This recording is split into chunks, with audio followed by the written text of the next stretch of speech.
I am the coordinator of the Mask Off Maersk campaign. We launched this campaign about a year ago at the People's Conference. And really, this idea came from the need to actually have a people's arms embargo. So we started looking at, different companies, different sectors that we could actually mobilize that would be able to enact an arms embargo.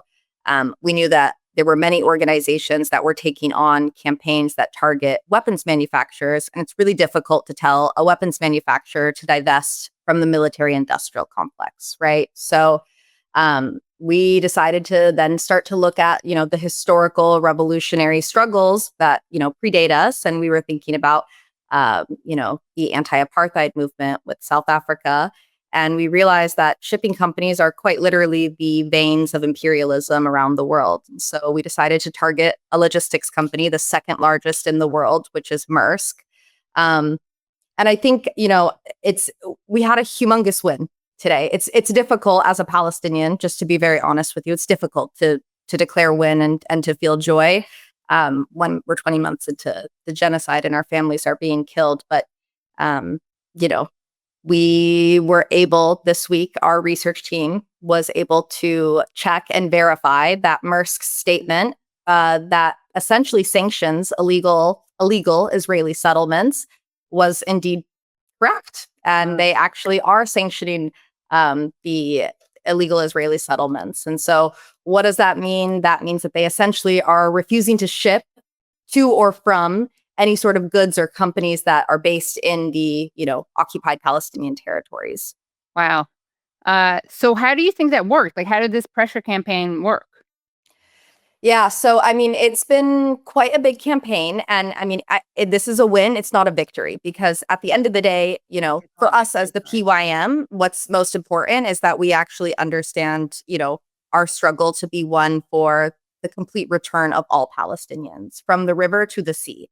And so to us, there is no illegal Israeli settlement. It's all an illegal settlement. The entire state of Israel is. And really, our focus is actually to end the genocide and to have an impact on, the weapons transfers that are used to, commit and enact massacres of our people in Gaza. Through this pressure campaign, we essentially have mobilized thousands of people around the world, from Denmark to Morocco, Egypt, Turkey, America, Canada. You name it, people have mobilized against Maersk. And we've taken on legal strategies, we've taken on shareholder strategies, we've taken on labor strategies, and we're really focused on weapons. And I want to just be very honest with you that the weapons hasn't stopped. We know that they are still shipping millions of pounds of weapons to the Zionist entity, but through this pressure, we showed the world that they are actually profiting off of genocide. And so they realize that they actually have to start abiding by international, law. And so through that, I think that this was essentially a major concession, that they are trying to be, on the right side of history and divest from illegal Israeli settlements, which is beneficial for us, because at the end of the day, this is the second largest shipping company in the world. And so it's a huge deal. We initially targeted Maersk because we know that not only are they such a large company, but they're an industry lead. So they set the standard for other shipping companies around the world. And if we are able to enact a people's arms embargo and simultaneously sanction illegal Israeli settlements, we will take that win and we will continue to mobilize and organize to achieve an actual victory, which is, them dropping their contracts with the Department of Defense and, refusing to ship cargo to the Israeli military. Right. What are your do you have any historic models that you're looking towards? What are the limits of, for instance, I had a show a couple of weeks ago, we had people on from South Africa, and I'm curious if you guys talk about the different models and what the takeaways that are helpful, but also what the limits are from those comparisons? Yeah, it's a good question. I think that the dock workers have played a very revolutionary, role in, anti-war movements, anti-apartheid movements. Obviously, it's all coming together and it feels very fitting for Palestine right now. And simultaneously, with the rise of fascism, a lot of unions are in a position where they're not able to take as bold and courageous steps as they were, back in the 60s and 70s. So, there's a varying degree of the ways that dock workers are able to engage with this campaign. Um, and that doesn't stop them. We just saw dock workers in Tangier, Morocco, who refused to, load F-35 components that were destined for Israel.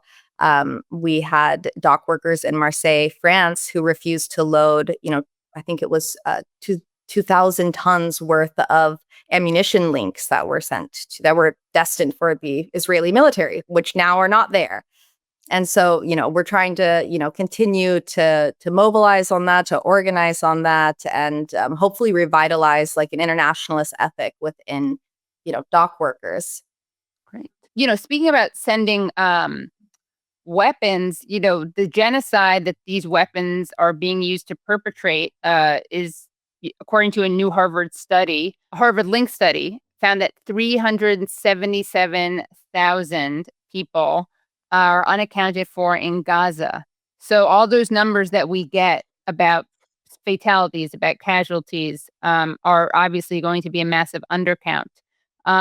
What are your thoughts on this slaughter, this genocide, and the company's continued, complicity in it?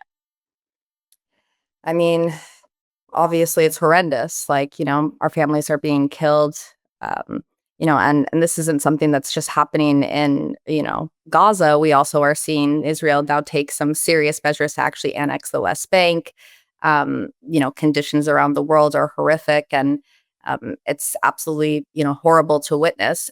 Simultaneously, us as the PYM, we are an Arab, grassroots youth-led organization. And really our goal is to actually galvanize, organize, and mobilize Arab youth to understand that we have agency and that we have a responsibility to stop this war, and to liberate our people. So we've been here since, before October 7th, and we're going to be here after.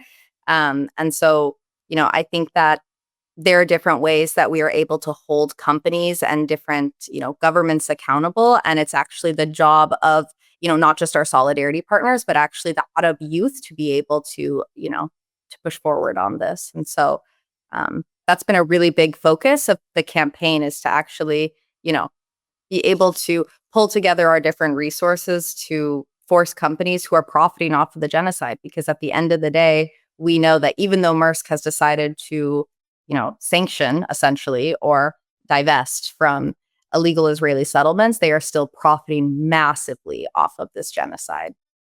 Right. And tell us, to the extent that you can, because I know that this can be a dangerous topic because of the way that Israel will literally stop at nothing to retaliate against people. Mhm. So, to the extent that you can share, can you tell us about your family and your involvement, your personal connection to Palestine? Yeah. Well, I'm Palestinian and my family comes from Aida camp. So it's a refugee camp outside of Bethlehem. And famously, we're known for being one of the camps that's the most gassed in the world. I think there was a UN report that came out about 10 years ago. So my childhood, we spent a lot of time running from soldiers, being gassed, having the tanks come in. I was young, but it was, the end of the second intifada that we lived through. And, it was, you know, there's no way to not be political and there's no way to not be connected to this struggle. And so I think that, I grew up in the United States, I should say, but I would go back in the summertime and I would stay with my aunties there. And so I think that this was incredibly formative for me. It's, you can't go and live through apartheid. You can't go live in a refugee camp and not come out with conviction and dedication to liberation. It's absolutely impossible. And how is your family who's still there? Um, they've been better, of course, right now because of the war with Iran. Um, you know, uh, Netanyahu decided to completely close the West Bank. And so all of the checkpoints have been enacted and villages have been shut. And so it's people are having difficulties, getting food and going to the hospital and seeing each other. I had a cousin who was killed, who was murdered back in March, and he was 16 years old. They took his body, and they still have refused to release it. So we're still in a battle to hopefully one day be able to actually lay him to rest. And simultaneously, it's frankly nothing compared to what's happening in Gaza. No Palestinian is worth more than what's happening in Gaza. And so, even when I talk to my family back in the West Bank, their constant directive to me is to continue to focus on Gaza.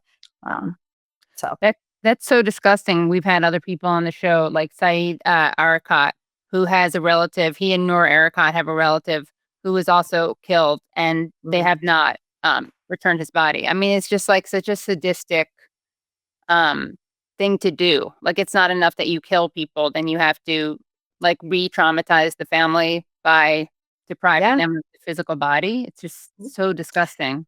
I mean, it's a really sick psychological warfare because, the burial process is very important in Islam. And so it's really a way of enacting collective punishment on, Palestinian people more broadly. And so it's like, even in death, there's no rest.